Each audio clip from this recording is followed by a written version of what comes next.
Kamu adalah garam dunia. Jika garam itu menjadi tawar, dengan apakah ia diasinkan? Tidak ada lagi gunanya selain dibuang dan diinjak orang. Kamu adalah terang dunia. Kota yang terletak di atas gunung tidak mungkin tersembunyi. Lagi pula orang tidak menyalakan pelita lalu meletakkannya di bawah gantang, melainkan di atas kaki dian sehingga menerangi semua orang di dalam rumah itu. Demikianlah hendaknya terangmu bercahaya di depan orang, supaya mereka melihat perbuatanmu yang baik dan memuliakan Bapamu di surga.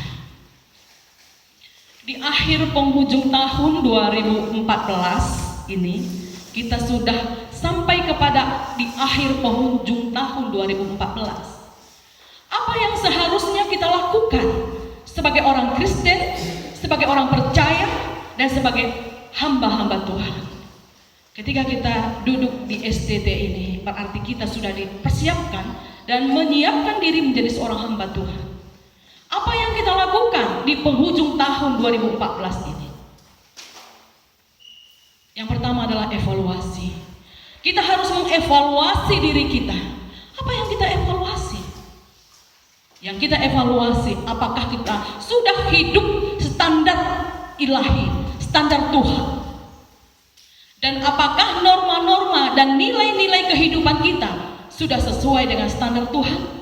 Apakah moral kita sudah sesuai dengan standar Tuhan? Apakah etika kita sudah sesuai dengan standar firman Tuhan? Bagaimana kita berdampak di keluarga, di gereja, di lingkungan kita, di mana kita tinggal? Ini merupakan evaluasi kita. Suatu evaluasi akan menghasilkan penilaian-penilaian dan menghasilkan realita apa kita sekarang, apa saya sekarang, dan apa Anda sekarang. Itulah tujuan daripada evaluasi. Marilah kita merenung di akhir penghujung tahun ini. Apakah etika kita sudah memenuhi standar Kristen dalam berkomunikasi, dalam membangun hubungan satu dengan yang lain? Tadi Tuhan Yesus mengatakan ketika dia di khotbah di bukit, dia mengatakan kamu adalah garam dan terang dunia. Jadi di sini kita menunjukkan bahwa seorang Kristen itu harus menunjukkan fungsinya sebagai garam dan sebagai terang. Dan apa daripada hasil ketika seorang berfungsi menunjukkan dirinya adalah garam dan menunjukkannya adalah terang dunia. Bapak Ibu Saudara kekasih dalam nama Yesus, garam itu berfungsi untuk mengawetkan, dan garam berfungsi untuk memberikan citra rasa, dan garam berfungsi untuk menunjukkan suatu kemurnian. Sejauh mana kita menunjukkan fungsi kita sebagai garam dan terang dunia, sebagai hamba Tuhan yang sudah dididik mungkin 2 atau 3 tahun di tempat ini? Garam apa yang sudah kita tunjukkan? Rasa apa yang sudah kita tunjukkan? Dan pengaruh apa yang sudah kita tunjukkan? Apakah itu sudah berdampak atau tidak? Dampak seorang Kristen harus terlihat nyata, ya. Harus ada dampak yang harus kita tunjukkan. Inilah yang menjadi evaluasi kita di penghujung tahun ini. Yang kedua, Tuhan Yesus mengatakan bahwa kita adalah terang dunia, ya. Bagaimana kita memberikan pengaruh bahwa kita sudah merefleksikan terang Kristus di dalam kehidupan kita? Yesus berkata, aku adalah terang dunia. Sejauh mana kita menyinarkan kemuliaan Kristus di dalam diri kita jika di dalam kampus sendiri terjadi hal-hal yang kurang baik, di mana hamba Tuhan ditempa dan dididik terjadi sesuatu yang tidak baik? Apa bedanya kita dengan dunia ini? Di mana garam kita, di mana terang kita? Dan bagaimana kita bisa menunjukkan cara kita untuk menjadi garam dan terang dunia? Yang pertama, mengikut Yesus. Karakter dan pribadi Yesus harus kita refleksikan dalam kehidupan. Ikutlah aku. Ketika Yesus memilih dan memanggil para murid, dia mengatakan ikutlah aku. Sejauh mana kepengikutan kita terhadap Yesus Kristus di dalam refleksi hidup kita sehari-hari? Baik dalam kita bertutur kata, baik dalam pola pikir kita, baik dalam tindakan kita. sejauh mana. Tuhan tidak akan melihat sebanyak mana engkau mempunyai sahabat. Engkau boleh memiliki sahabat seorang petinggi, seorang yang duduk di jabatan pemerintahan, seorang militer, dan engkau mengandalkan setiap engkau berbicara, aku bersahabat dengan Bapak Sianu, Bapak Sianu, Bapak Sianu. Itu Tuhan tidak lihat. Yang Tuhan lihat sejauh mana engkau menjadikan sahabat-sahabatmu itu semua menjadi sahabat Tuhan. Itu yang Tuhan lihat. Bukan banyaknya sahabatmu orang-orang petinggi negara, pejabat pemerintah, orang-orang yang terpandang, tetapi Tuhan melihat sejauh mana kau memberi pengaruh garam dan terangmu kepada sahabat-sahabatmu itu, sehingga sahabat-sahabat Anda itu menjadi sahabat Tuhan. Bukan memanfaatkan dia untuk kepentinganmu dan kepentingan kelompok. Tuhan tidak melihat banyaknya uang kita yang kita cari dan kita kumpulkan, tapi Tuhan melihat bagaimana cara kamu mengambil uang, keuntungan di dalam profesimu apapun itu. Bagaimana cara kita mengumpulkan uang, apakah dengan cara terang atau dengan cara dunia, sehingga kita boleh menimbun harta demi harta kita. Tuhan melihat jumlah, tapi Tuhan melihat kualitas. Sejauh mana kita memanfaatkan uang kita untuk memberkati orang lain. Itu yang Tuhan lihat. Di penghujung tahun ini, jadikan diri kita seperti sebuah pensil yang melukis satu lukisan, dan ketika tutup tahun nanti kita bisa melihat lukisan diri kita. Jika pensil kita tumpul, maka kita raut supaya hasil lukisan kita menjadi bagus. Jika pensil kita tumpul, maka tidak bisa menghasilkan lukisan yang bagus. Diraut. Apakah arti kata diraut? Sakit. Ada terjadi pemotongan-pemotongan. Sakit. Tetapi hasilnya menghasilkan satu lukisan yang indah. Ketika kita melukis sesuatu, memakai pensil kehidupan kita, ada di sana bercak-bercak dan noda-noda yang seharusnya tidak ada di sana. Tutur kata kita, cara kita berkomunikasi, cara kita membangun hubungan kita satu dengan yang lain. Jika perlu disetip, hapus. Jika ada karakter kita yang mengambil bukan milik kita, kita jadikan milik kita, hapus itu semua di penghujung tahun ini. Allah tidak pernah tidur. Dan Allah melihat, saat ini juga Bapa di surga melihat apa yang saya ucapkan dan apa yang kita lakukan di sini. Dan mendengar setiap perkataan yang kita ucapkan. Dan kita akan pertanggungjawabkan nanti pada akhir kita menghadap tahta kemuliaan Kristus. Ketika engkau dipanggil nanti menghadap tahta Tuhan, hai Sianu, engkau sudah kupanggil dan dididik di STT. Apa yang telah kau lakukan untuk kemuliaan namaku?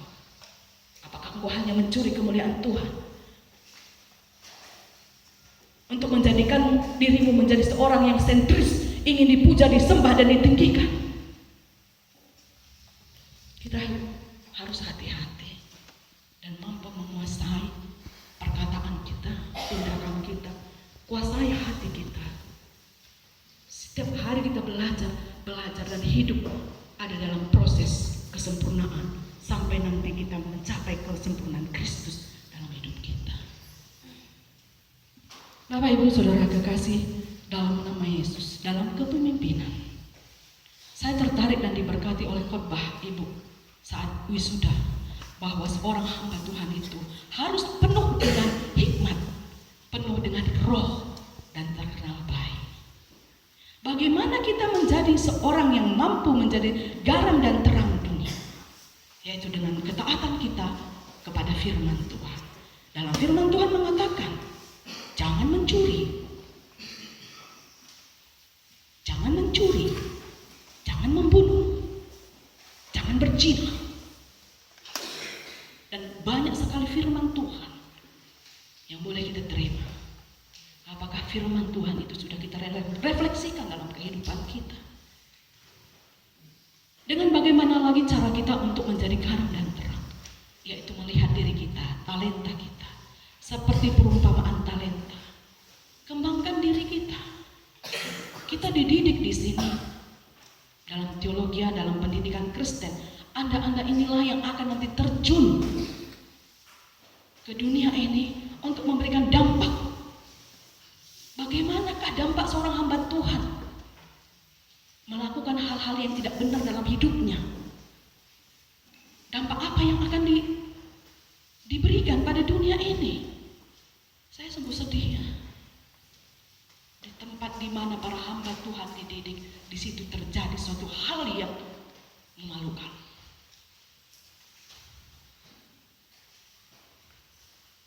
Minta pengampunan kepada Tuhan. Tidak ada waktu terlambat untuk minta ampun kepada Tuhan. Jangan malu untuk mengaku. Kalaupun kita menutupi mata manusia, tapi mata Tuhan tidak bisa kita tutupi. Kalaupun kita bisa menyelubungi diri kita dengan senyum, dengan cara kita, tapi Tuhan melihat hati kita. Engkau melihat aku ketika aku berbaring, engkau melihat aku ketika aku berjalan, sampai ke dunia kematian pun engkau ada di sana. Jangan merasa kuat untuk menutupi sesuatu yang tidak benar dalam hidup. Tuhan akan melihat. Lakukan kebenaran dalam hidup kita. Sebagai orang yang berdampak, sebagai orang Kristen yang memberikan dampak kepada dunia ini, di dalam hidupnya memancarkan kemuliaan Tuhan. Sejauh mana kita bisa memancarkan kemuliaan Tuhan dalam hidup kita? Apa dikatakan di ayat terakhir? Demikianlah hendaknya terangmu bercahaya di depan orang, supaya mereka melihat perbuatanmu yang baik dan memuliakan Bapamu di surga. Kebaikan apa yang kita lakukan dalam hidup kita? Perbuatan-perbuatan apa yang baik, yang telah kita lakukan dalam hidup kita selama awal dari 2014 sampai penghujung tahun akhir ini? Kebaikan apa yang sudah kita tunjukkan? Ini merupakan satu evaluasi bagi kita. Dan saya merasa bukan kebetulan bahwa kita belajar firman Tuhan dari Matius ini hari ini. Tuhan mempunyai rencana yang terbaik bagi setiap kita. Dan imani dan klaim janji firman Tuhan. Jangan takut untuk menghadapi kehidupan. Karena rasa takut itu mungkin kita mengambil yang bukan milik kita. Karena rasa takut itu kita mengambil yang bukan hak kita. Tapi firman Tuhan, setiap firman Tuhan ditutup dengan janji. Apa janji firman Tuhan? Carilah dulu kerajaan Allah dan kebenarannya, maka semuanya akan ditambahkan. Kenapa kita takut? Kenapa takut dalam hidup berkekurangan? Cari dulu kebenaran dan kerajaan Allah, maka semua akan dicukupkan. Jadi tidak ada dalam pemikiran kita untuk mengambil yang bukan hak kita. Jika bukan hak kita, itu akan nanti dicabut dan keluar dengan cara apapun, dengan cara Tuhan. Jangan menganggap bahwa jika aku sudah mengambil itu merupakan satu kekuatan bagiku dan aku bisa melakukan ini, pergi ke sana, pergi ke sini dengan kekuatan yang aku miliki yang bukan milikku. Tapi ada cara Tuhan nanti mengambil itu dari saya dan dari saudara, karena itu bukan hak saudara dan hak saya.